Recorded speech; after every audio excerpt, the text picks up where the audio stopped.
हाय मेरे प्रिय बच्चों, मेरे सभी दिल के टुकड़े। इस वीडियो में मैं आप लोगों को बिहार बोर्ड के 12वीं में पढ़ने वाले छात्र छात्राओं के लिए 100 मार्क्स का जो पूछे जाते हैं हिंदी भाषा से जो प्रश्न, तो उसी पुस्तक को लेकर के मैं आपके बीच उपस्थित हुआ हूं। और ये भाग जो है पद भाग है, और पद भाग का प्रथम कविता पद हम लोग पढ़ेंगे, जिसमें काड़ाबक, जिसका नाम क्या है? काड़ाबक। शीर्षक का नाम काड़ाबक। और ये काड़ाबक क्या होता है मैं बताता हूं। तो आप लोग ध्यानपूर्वक वीडियो को देखेंगे, बातों को समझेंगे तो ही समझ में आएगा। है? और ये काड़ाबक जो कवि कौन है काड़ाबक का? तो मलिक मुहम्मद जायसी। नाम तो सुने ही होंगे, अगर ना सुने हैं तो मैं सुना रहा हूं। तो काड़ाबक होता क्या है? जैसे चौपाया होता है, दोहे होते हैं, है ना? 2 पंक्तियों का कविता पद दोहा कहलाता है, 4 पंक्तियों के कविता पद को चौपाया कहते हैं। तो काड़ाबक छंद व्यवस्था, जिसमें 7 चौपाई के बाद एक दोहा आता है, जिसे काड़ाबक के नाम से जानते हैं। आप लोग अपनी पुस्तक के पन्नों को जब पलटिएगा तो देखिएगा उसमें कि 7, है ना, 7 पद चौपाया मिलेंगे और उसके नीचे एक दोहा मिलता है जिसे काड़ाबक कहा जाता है ना? और तो काड़ाबक यहां पर इस पद में 2 काड़ाबक है, 2 दोहे हैं। आज मैं इस वीडियो में कोशिश करूंगा कि एक काड़ाबक का, एक दोहे का अच्छी तरह से व्याख्या कर दूं, आप लोगों को समझा दूं। अगर दोनों वीडियो लेते हैं तो वीडियो लंबा हो जाएगा, है तो ज्यादा समय का बन जाएगा। हम चाहते हैं कि कम समय में वीडियो बने, जिससे कि आप आसानी पूर्वक देखने में आप देखें, आसानी पूर्वक समझें, है ना? तो ये मलिक मुहम्मद जायसी जी के द्वारा रचित है, हम लोग देखेंगे। मलिक मुहम्मद जायसी जी से संबंधित कुछ जीवन से बातें समझ लें पहले, उसके बाद हम लोग कविता पद की ओर चलेंगे। तो इनका जन्म 15वीं सदी उत्तरार्ध में हुआ। अनुमान लगाया जाता है कि 1492 में इनका जन्म हुआ, अनुमानतः। तो प्रश्न अगर पूछे जाते हैं तो अनुमानता ही रहेंगे। यह 15वीं सदी उत्तरार्ध उत्तर देगा, 15वीं सदी पूर्व देगा, इस तरह से ऑप्शन देते हैं, है ना? तो जो सही रहेगा उसको हम लोग चयनित करेंगे, सिलेक्ट करेंगे। तो 15वीं सदी उत्तरार्ध में इसका जन्म हुआ, अनुमानतः 1492 को। इनका निधन 1548, ये भी एक अनुमानता ही है, 1548 में इनका निधन हुआ, मृत्यु हुई। रहते कहां थे? तो जायस कब्र अमेठी एक जगह है उत्तर प्रदेश में, वहीं इनका निवास स्थान था। पिता मलिक शेख ममरेज इनके पिता, और माता का नाम पुस्तक में नहीं दिया हुआ है, तो एग्जाम में नहीं आएंगे, है ना? आप सभी बच्चे इसके लिए निर्भीक रहें। इनका गुरु सूफी संत शेख मुहीदी और सैयद अशरफ जहांगीर, इनके 2 गुरु थे, शेख मुहीदी और सैयद अशरफ जहांगीर। इस चीज को भी ध्यान में रखेंगे। अब इन्होंने, इनका वृत्ति क्या था जीवन में? क्या वृत्ति का मतलब कार्य, जीवन में क्या कार्य किए? तो पाठ्य पुस्तक में बताया गया है कि शुरुआती दौर में ये किसानी का काम किए, बाद में जो है से फकीरी का काम किए। इनका जीवन लगभग संत साधुओं के साथ फकीरों के साथ ही व्यतीत हुआ। इनका व्यक्तित्व कैसी थी, पर्सनालिटी कैसा था, देखने में रंग रूप क्या था। तो चेचक होने के कारण रूपहीन हो गए थे, है ना। रूपहीन मतलब समझ रहे होंगे कि उतनी सुंदरता नहीं थी, पर बताऊंगा। तथा बाई आंख, कौन है, बाई आंख और कान से वंचित थे ये बेचारे। मतलब एक बाई आंख जो है से अंधे थे आंख से, और बाई कान से भी ये बहरे थे। लेकिन इनका विचार, इनकी बोली अति मिठास था, मृदु भाषी थे, है ना। मोहि इनकी आवाज, जब हम लोग रचना पढ़ते हैं तो रचना से ही पता चलता है कि कितनी ये अट्रैक्टिव इनकी भाषा, इनकी वाणी रही होगी कभी। अब आते हैं कृतियां। कृतियां मतलब रचना। इन्होंने पद्मावत, ये बहुत विख्यात है, हम लोग जो कड़बक पढ़ेंगे दो दोहे तो इसी से संकलित है। कहां से, पद्मावत से। इस चीज को ध्यान में रखेंगे। अखरावट, आखिरी कलम, चित्ररेखा, कहरानामा, मसला, इरावत, होलीनामा इत्यादि ऐसे जो है से इन्होंने कृतियां हैं, लिखे हैं, इनकी रचनाएं हैं।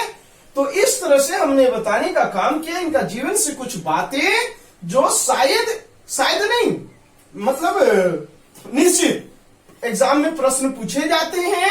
इस चीज पर गौर करिएगा, और जब आप वीडियो देखिएगा तो किताब अवश्य अपने पास रखिएगा, क्योंकि मैं बुक से ही आप लोग को समझाने जा रहा हूं, है ना। तो ये बुक 12वीं क्लास के बिहार बोर्ड के बच्चों के लिए मलिक मोहम्मद जायसी जी के द्वारा ये रचित कड़बक, है ना। इसमें दोहे हैं जो हम लोग एक की चर्चा करेंगे। मैं समझाने की कोशिश करूंगा, और मैं यही सोचूंगा कि आप लोग को समझ में आ जाए, क्योंकि मेरा कोशिश रहेगी कि मेरे पास जो गुण है, क्वालिटी है, वो आप लोग के पास आ जाए, है ना। तो ये कड़बक कहां से लिया गया है, तो कड़बक जो है से पद्मावत जैसे मोहक काव्य की रचना इन्होंने किए थे मलिक मोहम्मद जायसी ने। एक आंख के थे, मतलब अंधे थे एक आंख से, और काने भी थे एक कान से। तो इस, है ना, नहीं बहरा, है ना, सॉरी बहरा थे। तो इस चीज पर गौर करेंगे। मनुष्य का मैं बता दूं कि कभी कविता लिखने का इनका पर्पस क्या है, से समझिए, सुनिए। कहने का इनका तात्पर्य यही है मेरे बच्चों कि इंसान जो है रंग रूप से उनकी पहचान नहीं बनती है, बाह्य सुंदरता से नहीं बनता है, बल्कि पहचान जो है से उनकी विचार से होता है, उनकी भावना से होती है, उनकी सोच से होता है, उनकी कर्म से होता है। कर्म इंसान मर जाता है, उसका लोग भूल जाते हैं, उनकी रूपरेखा भूल जाता है, चेहरा भूल जाता है, पर उस इंसान का किया गया कर्म, दिया गया रचना, ये कभी भुलाया नहीं जा सकता है। तो मलिक मोहम्मद जायसी कहते हैं, है ना, प्रथम कड़बक में कि मैं जो है से मुझ में दोष लगा हुआ है, भगवान ने मुझे दोष लगा दिया, एक आंख से, एक कान से, यहां पर आंख का ही तात्पर्य है ज्यादातर, तो एक आंख से मुझे दाग लगा दिया, मुझ में दोष मर दिया विधाता ने। पर विधाता ने जो जिसमें भी दोष लगाया है, कलंकित किया है, वो अलौकिक है, वो प्रकाशमय होता है, ऐसा इन्होंने बताने का प्रयास किया। अब खुद मुझे भी देखो, मैं भी एक, भगवान ने, विधाता ने मुझे भी एक कलंकित किया है, लेकिन मैं आज हजारों बच्चों को मैं एक सही रास्ता की ओर ले जाने का प्रयास कर रहा हूं, है ना। तो मलिक मोहम्मद जायसी इसी बात को यहां पर बताए हैं, और इनके मैं दोहे को मैं पढ़ूंगा और समझाने का प्रयास करूंगा। प्रथम कड़बक हम लोग पढ़ेंगे, इसमें 2 कड़बक है, तो प्रथम कड़बक की चर्चा करेंगे, कड़बक की चर्चा करेंगे आज इस वीडियो में, कि जिससे कि अधिक लंबा ना हो, है ना। तो कहते हैं, एक नैन कवि मोहम्मद गुनी, सोई विमोहा जई कवि सुनी, चांद जैसे जग विधि अवतारा, दीना कलंक कीना उजियारा। तो कवि कहना चाहते हैं, मोहम्मद जैसी कहते हैं, एक आंख वाले, एक नयन कवि, एक आंख वाले जो कवि हैं, एक नयन, नयन माने नयन मीन्स क्या होता है, आंख होता है। एक नयन वाली जो कवि मोहम्मद मलिक मोहम्मद जायसी के गुण को सुनो, है ना, उनके सोई विमोहा जयी कवि सुनी। कवि कहते हैं कि जिसने सुना विमुक्त हो गया। विमोहा माने विमुक्त हो जाना, आकर्षित हो जाना, अट्रैक्ट हो जाना, मोहित हो जाना। मतलब मलिक मोहम्मद जायसी कहते हैं कि मैं एक आंख वाले एक नयन वाले मलिक मोहम्मद जायसी कवि हूं।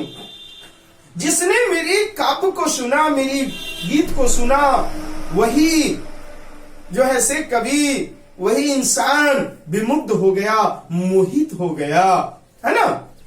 चांद जैस जग विधि उतारा, जैसे चांद में भी विधि विधाता ने जो है से जन्म से ही चांद में भी दीना कलंक कीना उजारा, चांद में भी क्या होते हैं, क्या किए विधाता ने, कलंक काला लगा दिया है, कलंक लगा दिया है, कीना उजियारा। लेकिन वो फिर भी कलंकित होने के बावजूद भी उजियारा देता है, प्रकाश देता है ना।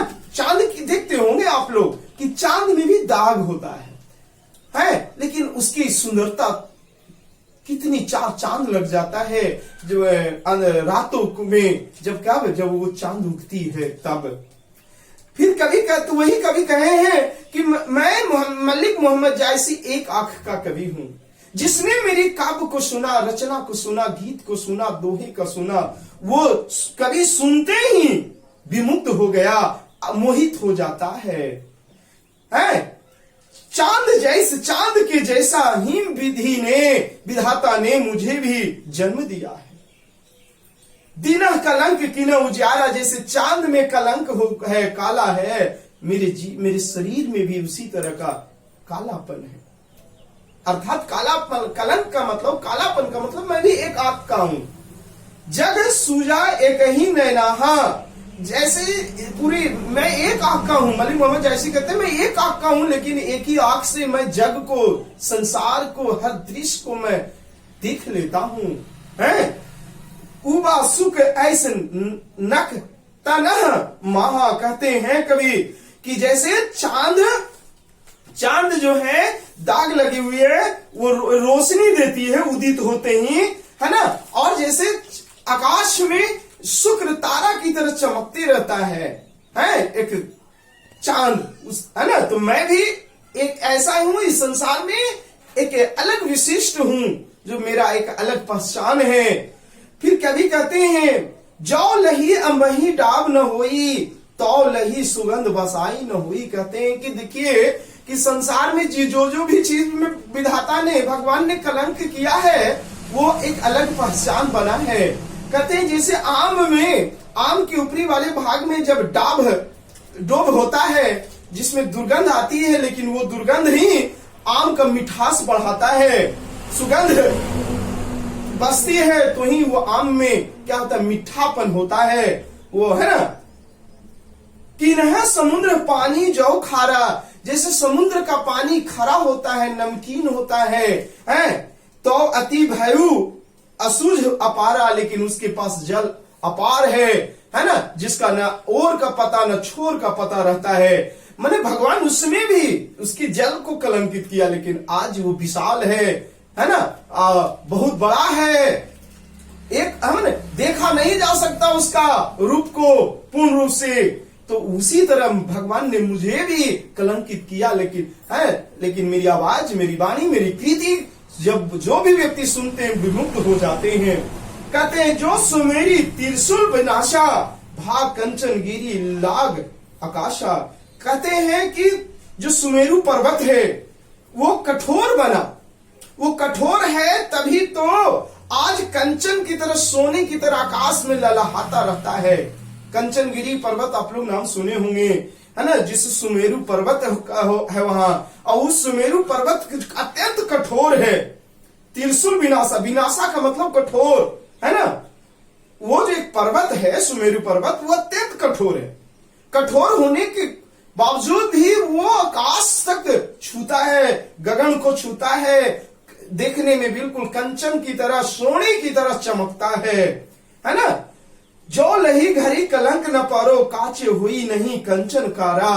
कभी कहते हैं कि जब कंचन को, कच्चा कंचन को, सोना को पकाया जाता है ना, दाग लगता है ना, तो ही तो वो शुद्ध सोना कहलाता है। तो कभी इस तरह से कई उदाहरण लेते हैं और ये बताने का प्रयास करते हैं कि विधाता ने जिस जिस चीज में कलंक लगाया, एक अलग रूप दिया, उसकी पहचान एक अलग रूप में बना। वो दुनिया को प्रकाशमय किया, वो एक अलग विशिष्ट रूप दिया, एक अलग उसकी पहचान बना। फिर लास्ट में कहते हैं है ना कि ये 7 दोहे के बाद जो दूसरा दोहा आता है उसी को कड़वा कहते हैं। तो ये 2 दोहे जो लास्ट में दिया, 2 लाइन का, 2 है ना, जिसे तो यही बोध कराता है कड़वा का। कहते एक नयन जैस दर्पण ओ ते ही निर्मल भाव। कहते हैं कि मैं एक आंख का हूं, लेकिन मेरी भाव निर्मल है, स्वच्छ है, दर्पण की तरह। मतलब अपनी आंख का तुलना दर्पण से किया कि जिस तरह से दर्पण में बिंब बन जाता पूरा जगत का, उसी तरह मेरी आंखों में भी बिंब बन जाती है। एक ही आंख से मैं पूरे संसार को, जगत को देख लेता हूं, स्वच्छ भाव को देख लेता हूं। सब रूपवंत गही मुख जो वही कई चाऊं। और कहते हैं कि मैं मेरी ही वाणी को, जितने भी रूपमती हैं, सुंदर व्यक्ति हैं, जो भी हैं, वो रूपवंत व्यक्ति जो है, मेरी मुख से निकली वाणी को सुनते हैं, देखते हैं। भले मैं ऐसा हूं, लेकिन मेरी वाणी से दुनिया जो है मोहित हो जाते हैं। तो इस तरह से प्रथम कड़वक पद में हमारे कवि मलिक मोहम्मद जायसी ने अपने विचारों को रखने का प्रयास किया कि मैं एक आंख का कवि हूं, मलिक मोहम्मद जायसी मेरा नाम है। कहते हैं कि मैं एक आंख का हूं, लेकिन पूरी दुनिया में, पूरी संसार जो है मेरे वाणी को सुनकर, मेरी कृति को सुनकर मोहित हो जाते हैं। जैसे चांद में विधाता ने दाग लगा दिया है, वो आकाश में एक शुक्र तारा की तरह चमकता रहता है, रोशनी देता रहता है, ज्योतिमय रहता है। ठीक उसी तरह भगवान ने मुझे भी बनाया है, एक अलग रूप दिया है, एक आंख का बनाया है, मेरा भी एक अलग पहचान है। कभी कहते हैं, और क्या कहते हैं कि जैसे आम में मिठास तभी होता है जब उसमें डाब होता है, दुर्गंध होती है, लेकिन वो दुर्गंध सुगंधित कर देता है आम को। समुद्र का जो पानी, समुद्र में पानी अथाह होती है ना, क्या होते हैं, खारा होता है, नमकीन होता है, लेकिन उसको आप देख नहीं सकते हो, तभी तो विशाल बना है। सुमेरु पर्वत जो अत्यंत कठोर है और आकाश को छूता रहता है, स्वर्ण की तरह, सोने की तरह चमकता रहता है, उसमें भी एक कलंक रूप दिया। दुर्गीन बातें हैं कठोरता का, लेकिन वो एक अलग रूप है, उसका अलग पहचान है। कहते हैं कि जिस तरह से सोने घड़ा में कालिक नहीं, माने कालिक जमता है, तभी तो वो शुद्ध सोने की पहचान होता है, पकाया जाता है उसे, है ना। और अंत में कहते हैं कि मैं एक आंख का हूं, एक दर्पण के जैसा मेरा एक आंख स्वच्छ है, निर्मल है। मैं कलंकित हूं, पर मेरी आवाज को अधिक से अधिक रूपमती लोग, रूपवंत लोग, अधिक से अधिक जो सुंदर है, वो मेरी बातों को, मेरी मुख से निकली आवाजों को, वाणी को सुनते हैं, समझते हैं। तो इस तरह से मलिक मोहम्मद जायसी ने अपनी प्रथम कड़वक में ये बताने का प्रयास किया। मैं अगले वीडियो में दूसरे कड़वक के बारे में बताऊंगा, और साथ साथ जब बताऊंगा तो इसके बारे में भी समझा दूंगा कुछ बातें, है ना। तो ये प्रथम कड़वक जो है लिया गया है कहां से, पद्मावत। इस चीज को ध्यान में रखिएगा बस। अगर अच्छी लगी हो वीडियो मेरे दोस्त, मेरे भाई, है ना, तो आप लाइक करेंगे, शेयर करेंगे, सब्सक्राइब करेंगे और अपने दोस्तों के बीच में शेयर करो। दूसरी बात, घर पे रहे, पढ़ते रहे, है ना। और मैं तो यही संदेश देता हूं, है, आप समय इधर उधर नष्ट ना करते हुए उसको सही तरह से प्रयोग में लाए, यूज करें, बहुत धन्यवाद। मेरा आशीर्वाद आप लोग के ऊपर बना हुआ है।